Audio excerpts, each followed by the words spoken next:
So just by way of a quick review first, the material will be posted onto the uh, TBZ website, but just a reminder of the different stories that we've been following and what they were.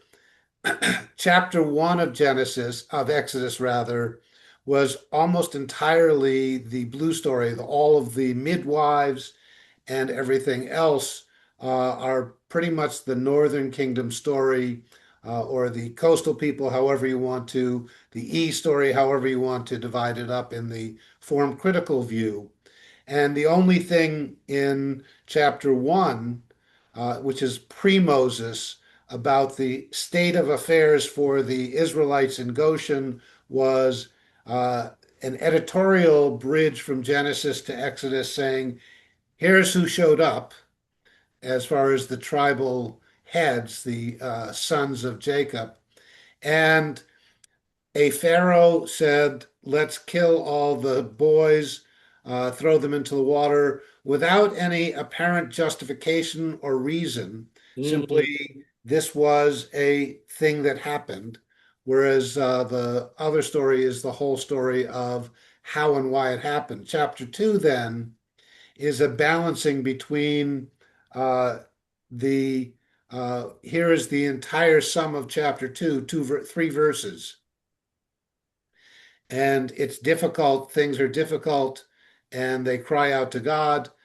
Whereas in the chapter two, in the red story, we had the whole birth of Moses, Moses becoming part of Pharaoh's court, Moses killing the taskmaster, Moses running away, Moses finding, going to Midian, Moses finding a wife in Midian, Moses working for his father in law in Midian.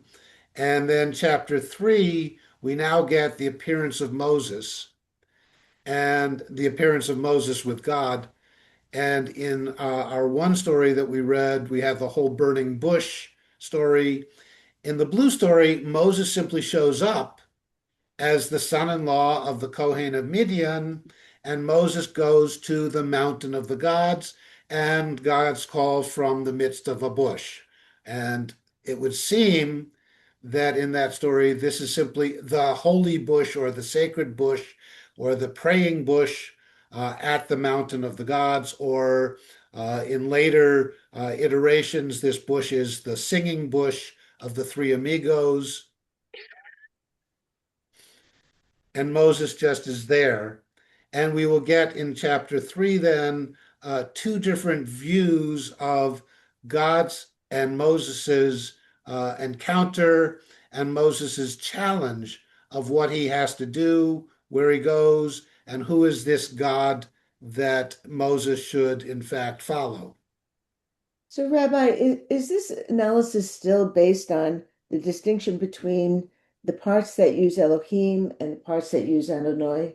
Yes, the original form criticism was based on the Yud He Vav He text and the Elohim text, but those become blended by the time, and that was done much more with Exodus, with Genesis rather, and then extended through the rest of the Torah. But it becomes more blurred because we're no longer in a sense, the coastal and inland or northern and southern kingdom per se, but and the Y was or J was Judah, the southern kingdom, and the E was also Ephraim, northern kingdom. But a lot of modern analysis and what I follow is that we're now in a division between the northern kingdom priesthood. So we've got a priestly version of the text, and there's a Northern Kingdom priestly version of the text, which is much more of a Mosaic priestly or Levitical priestly text that uses what was the E or coastal Northern Kingdom story. And there's an Aaronide Levitical or a Kohen Levite Southern Kingdom, which then uses the text of the inland and the J. So it becomes a little bit more blended. And modern criticism says not just E and J, but also now P. and it assigns a lot of the P to combine with the E, whereas I would say there's a P version, which is the Kohen Levite, which is combines with the Southern. So it gets to be rather messy, trying to But figure out whose stories are we listening to. Mm. but other than Elohim and Adonai, how are the stories distinguished from each other? The So, P, the other E, than and Elohim and Adonai, the stories are distinguished by some language, some context of which peoples would most likely have told them. So, the analysis ran a lot deeper than just the language, because as we'll see, we have Elohims in the in the red story, and we now in Exodus will begin to have Yud Hey Vav Heys in the blue story.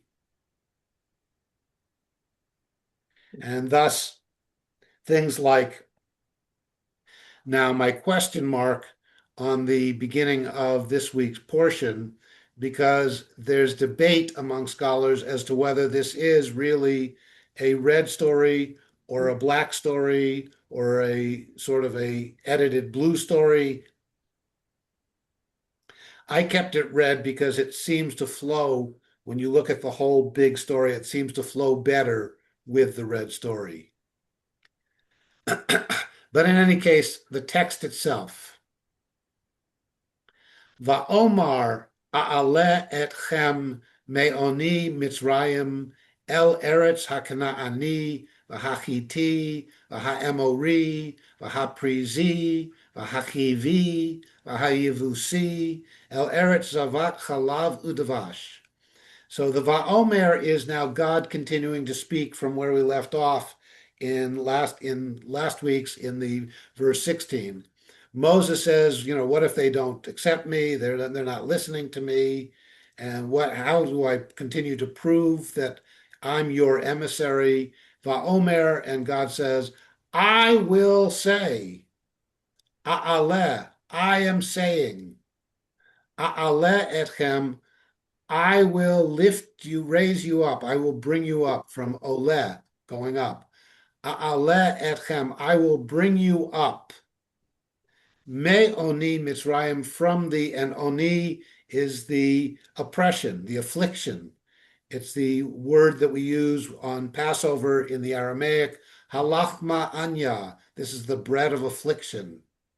So I will bring you up from the affliction of Egypt, El Eretz, to the land of, and I'm going to bring you to the land that is currently occupied by the Canaani, the Chiti, the Emori, the Prizi, the Chivi, the Yevusi, and in English they're usually the Canaanites, the Hittites, the Amorites, the Prizites, the Perizzites, the Chivites, the Yevusites, a lot of itties, a lot of ites. El Eretz Zavat Chalav Udvash, to a land that is Zavat Chalav Udvash, flowing of milk and honey. And that will become a common language for the promised land. 18, Visham'u lekolecha, and this is God continuing to speak to Moses and preparing to send Moses off to continue the task or to fulfill the task. V'sham'u lekolecha uvata ata v'ziknei Yisrael el melech Mitzrayim v'amartem elav Adonai Elohei ha'ivriim nikra aleinu v'ata ne'elcha na derech shloshet yamim b'midbar v'nizbecha l'Adonai Eloheinu. A lot to digest in verse 18. V'sham'u lekolecha, and they will listen to your voice. Uvata ata, and you will come, you. Bata already says you will come, and ata is you, so it's emphasis. You will come, singular second person. Ata v'ziknei Yisrael, you and the elders of Israel. So we now have, again, as we saw in this week's Torah portion, which we will see in later chapters here, when Moses is sent to go to Pharaoh, the language is come to Pharaoh, which leads to a lot of midrash about why say come, and some of the midrash is tied to the fact that Moses was raised in the palace. So come back home to Pharaoh. Some commentators say, reminding Moses that God is with Pharaoh or there as well. So when Moses goes from God, Moses is going from God to God. So God can say, go from me here or come to me there. But the language of going is often coming. The strange thing here in this verse is God is saying to Moses, come to Pharaoh, you and all the elders of Israel. El Melech Mitzrayim, to the king of Egypt. Va'amartem, and you, plural, will say to him, Adonai Elohei ha'ivrim, Yud He Vav He, the gods or God of the Hebrews. So not the God, but rather the God of the Hebrews, because there's also the God of Pharaoh and the God of the Egyptians.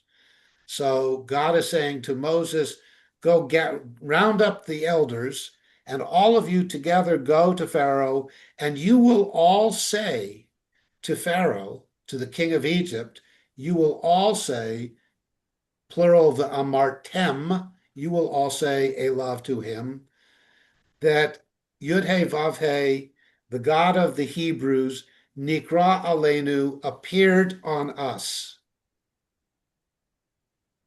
And this is a strange thing for God to tell Moses to tell the elders to claim that God appeared to them, when in fact, God did not appear to them.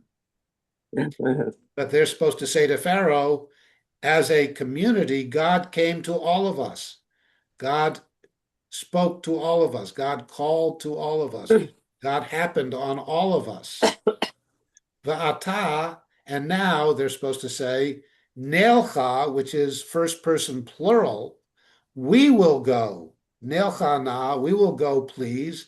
Derech Shloshet Yamim, a road of 3 days. In other words, a 3 day journey, a 3 day travel. Bamidbar, in the midbar, V'nizbecha, and we will do an offering. Nizbecha is the root word is zevach, which is often translated as a sacrifice, but it's an offering. And we will make an offering to Adonai, our God, Ladonai Eloheinu. They're asking not to be able to leave Egypt. They're asking to be able to travel into the wilderness to do an offering to their God, the God of the Hebrews. And God continues in verse 19, Va'ani yadati ki lo yiten etchem melech Mitzrayim lahaloch v'lo biyad chazakah. And God says to Moses, and I, yadati, I knew, I have already known. It's actually in the perfect tense, the past tense. And I knew, ki lo yiten etchem melech Mitzrayim, for will not give you, plural, the king of Egypt, lahaloch. Lahaloch is a infinitive form of the verb holech, going, to walk. So he will not let you go, v'lo biyad chazakah, and not with a strong hand, which is a weird construction, because will not let you go with a strong hand, that is, will be holding you back with a strong hand, or will not be using a strong hand to let you go. But that's what we have in verse 19. Verse 20, God continues to Moses. So God is painting the future scenario for Moses. Here's what you're going to do, and here's how it's going to work out. And it's not going to work out well for you or Pharaoh initially, because I got other plans here. V'shalachti et yadi, v'hiketi et Mitzrayim, b'chol niflotai, asher e'eseh b'kirbo, v'achareichen yisalach etchem.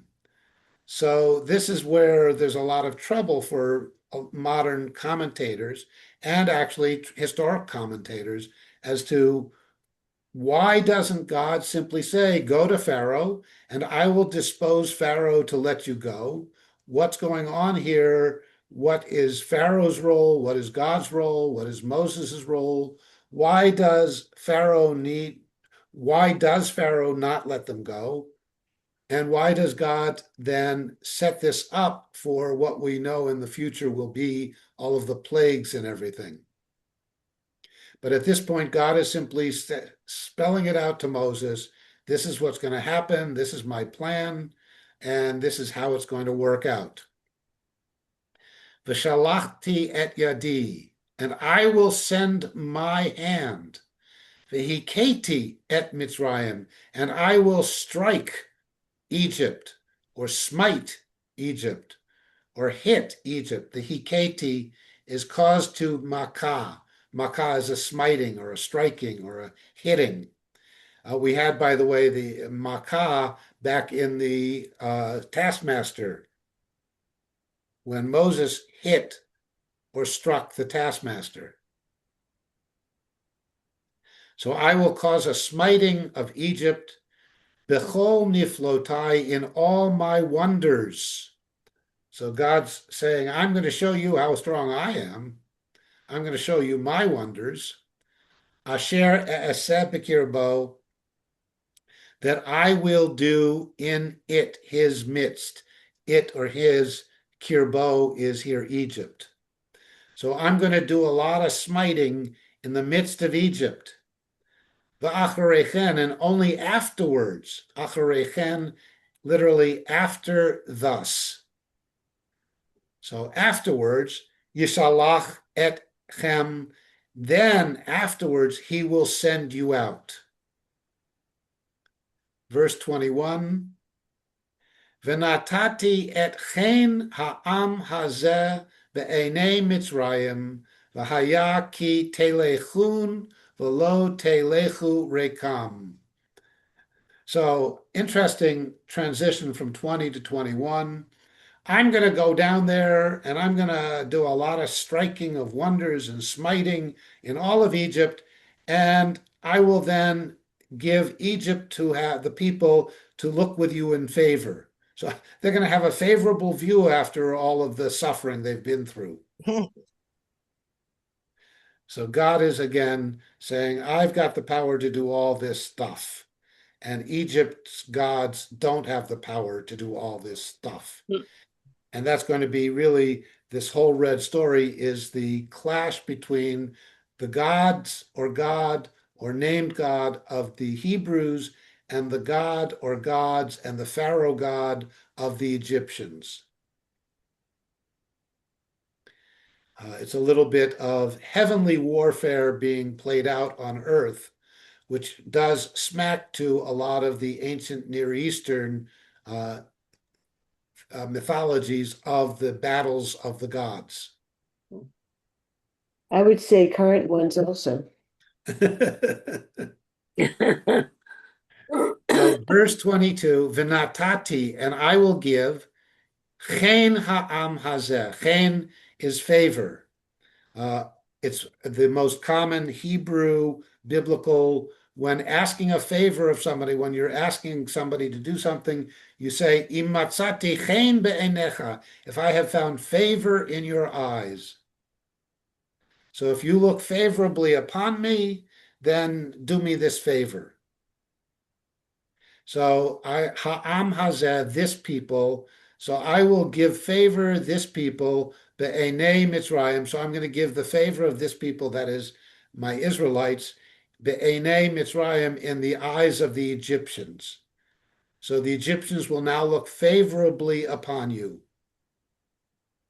because I've just caused a whole bunch of suffering on them.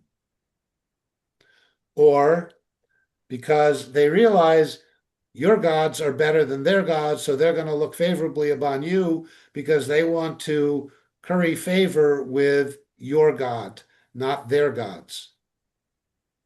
Yes, in the modern one. If I give you my peace prize, maybe you'll give me a little bone or something. Nice. Or, or if I destroy your land. Yes. So, and yeah, after you've attacked my people and my land and confiscated all my oil, maybe you'll give some of it back to me. Or destroyed my homes, my hospitals. So they're going to look favorably, the Egyptians are going to look favorably upon you. Vahaya ki telechun, for it will be, Vahaya, it will be, ki telechun, in your going, for your telechun, again from that same lahaloch, lalechet, holech, in your goings. Telechun, lo telechu rekam, you will not go empty-handed. Rekam, Oh, in emptiness. Rake is empty. The well that Joseph was thrown into was empty. So you will not be in emptiness when you go out. And how is it that you will not be in emptiness when you go out? Verse 22.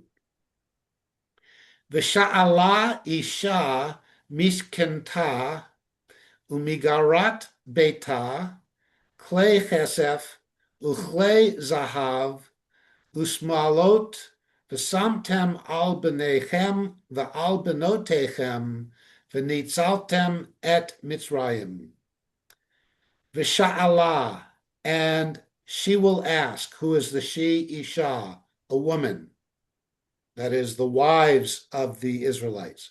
So a woman will ask, Mi shkenta, shachen is a dweller, a neighbor. Mishkenta, from her neighbor.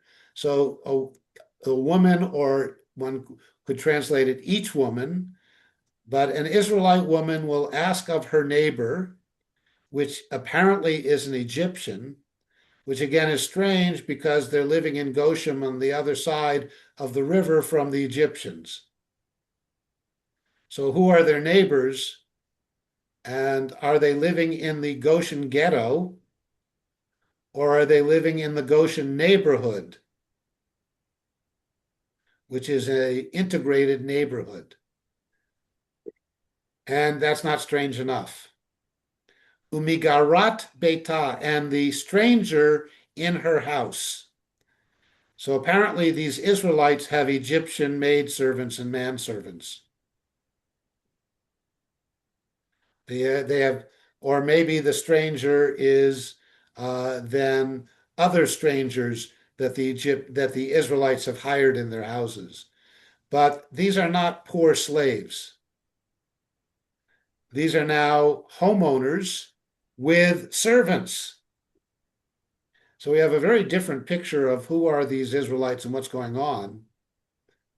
They're being oppressed, they're being persecuted, but they're not slaves as we think of it in the modern view. And remember also that the Torah has no differentiation in language between one who does service and one who is a slave. But each Israelite woman will go to their probably Egyptian, apparently Egyptian, but certainly a neighbor and servant who have possessions, who are not Israelites, and they will ask. This is now finally what they're asking. They're asking for clay kesef, for silver utensils, and clay zahav, and gold utensils, and smalot, and clothing. So they're going to ask them to borrow, to be paid, to give, to take care of. We don't know what they're asking. Just they ask. The word ask might be ambiguous. And very much so, because it doesn't say ask what. yeah. It asks for, but it doesn't say ask how. Doesn't say na, right? Yeah, it just sells what they're asking for. Hmm. Gold and silver and cloth or clothing. And then the woman, this is now still the woman who's doing this, Visamtem, now it's you, plural, will place them. You will place them, al benechem, on your masculine plural sons, and on your va'al benotechem, on your masculine plural daughters.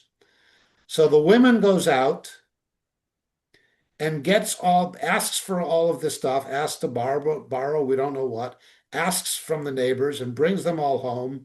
And then the entire community, all of them, all of you, will put them on your daughters and on your sons. V'nit saltem, and you, masculine plural, will plunder Mitzrayim. Hmm.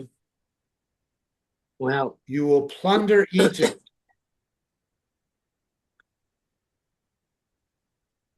And that's where we leave off this week.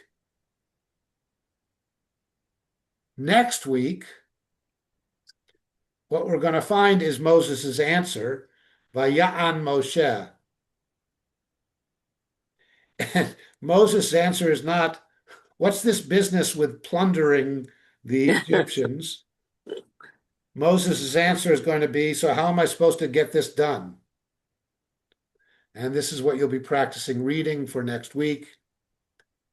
Vaya'an Moshe, Vayomer, Vehain lo ya'aminu li, velo yishma'u b'koli, ki yomru lo nir'a elecha Adonai.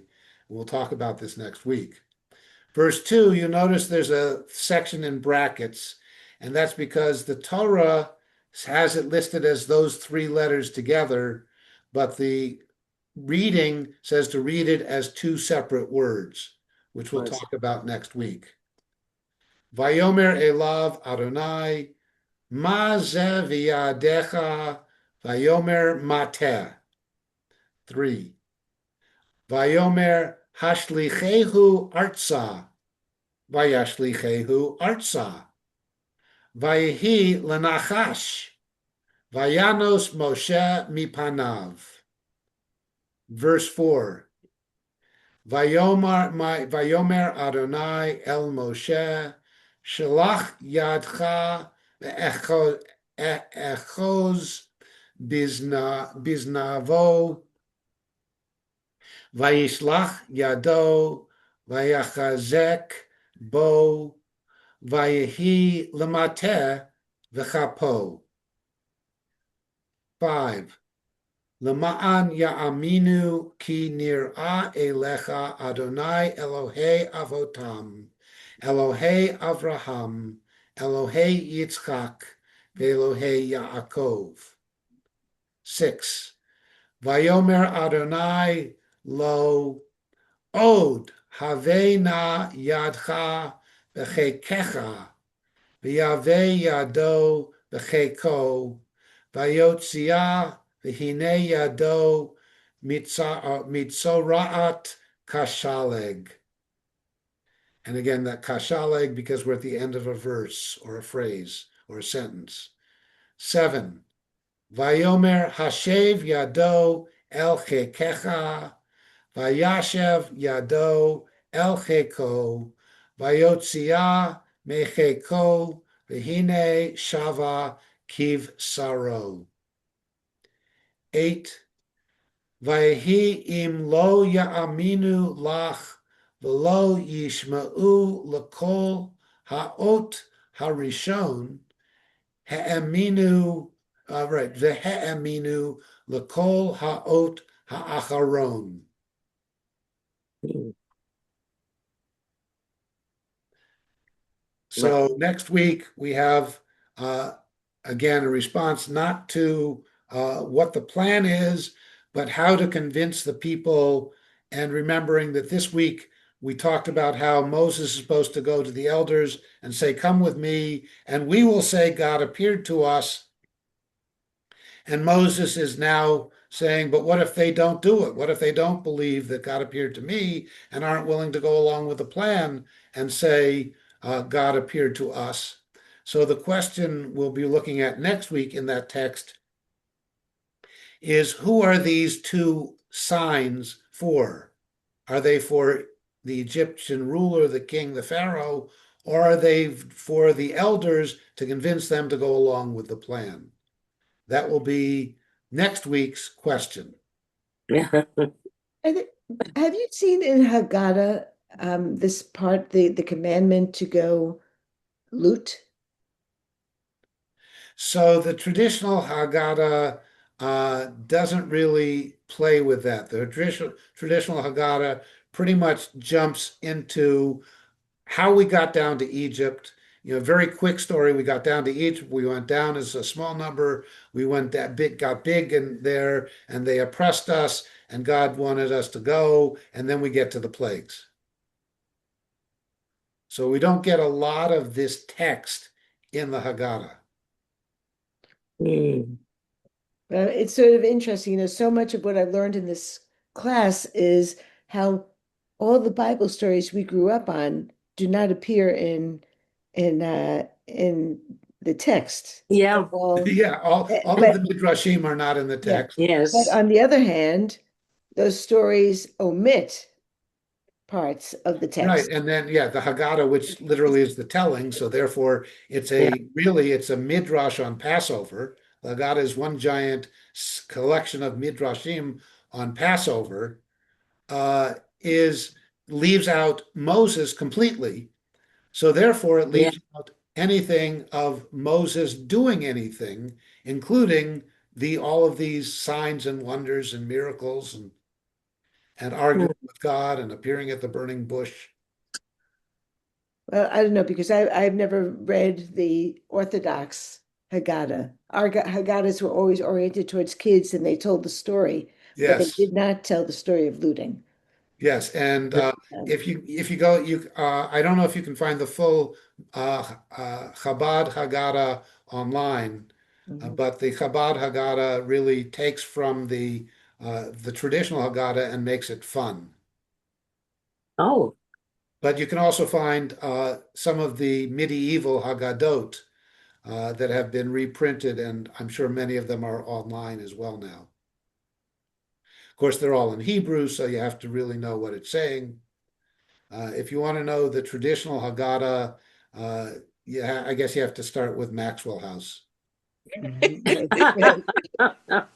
Yeah, or one of the modern Orthodox Haggadot that do give yeah, translation. yeah. Those are the ones my uncle murmured. But yes, it's not Murmured. there. All right, so take good care. I have to take off, but we will continue our riveting story of Moses, Israel, and Pharaoh next week. Thank you. hey, thank Okay. you. Say hi to Jenny.